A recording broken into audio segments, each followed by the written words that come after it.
زندگی میں خوشیاں بھی آتی ہیں اور غم بھی آتے ہیں، اسی نشیب و فراز کا نام زندگی ہے۔ بعض لوگ جب غمی آتی ہے، پریشانی آتی ہے، کوئی زندگی میں کوئی مشکل امر آ جاتا ہے تو چلے کرنا شروع کر دیتے ہیں، پڑھائیاں، اور وہ بھی جو سنت سے ثابت نہیں، جو صریحاً سنت کے خلاف ہے، وہ دیکھتے نہیں اس کا معنی کیا ہے، کیا مفہوم بنتا ہے، وہ شروع کر دیتے ہیں۔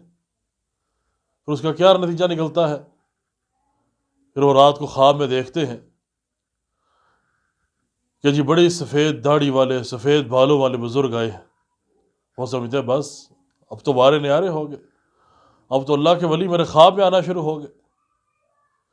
جس آدمی کو خواب میں بزرگ آنا شروع ہو جائے، سمجھ لیجئے وہ کوئی چلے کر رہا ہے، وہ کوئی غیر شرعی وظیفہ پڑھ رہا ہے،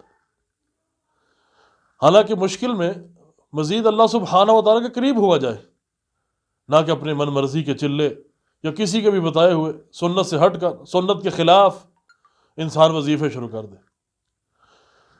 مشکل کے لیے نبی علیہ الصلوۃ والسلام کی ایک بڑی بہترین دعا موجود ہے، جو نبی علیہ الصلوۃ والسلام نے مشکل کے لیے بتائی ہے کہ انسان کے زندگی میں مشکل آ جائے وہ پڑھے۔ وہ اتنی بہترین دعا ہے کہ بڑی سے بڑی مشکل اس کے لیے آسان ہو جاتی ہے۔ یہ روایت امام ابن سنی علیہ رحمہ اپنی حدیث کی کتاب جو اذکار پر مشتمل ہے، عمل الیوم واللیلہ، اس کے اندر نقل کرتے ہیں۔ اسی طرح یہی روایت امام ابن حبان علیہ رحمہ اپنی صحیح ابن حبان کے اندر نقل کرتے ہیں، اور شیخ البانی رحمہ اللہ اس امت کے محدث جو ماضی قریب میں گزرے ہیں، وہ اس روایت کو صحیحہ کے اندر درج کرتے ہیں۔ تو آپ میں سے اکثر ساتھی جانتے ہیں کہ صحیحہ کے اندر درج کرنا شیخ البانی رحمہ اللہ کا، یہ حدیث کے صحیح ہونے کی طرف اشارہ ہے، یعنی ان کے نزدیک یہ حدیث صحیح ہے۔ تو گویا یہ روایت شیخ البانی رحمہ اللہ اس کی تصریح فرما رہے ہیں کہ یہ صحیح ہے، ضعیف نہیں ہے۔ وہ الفاظ کیا ہے؟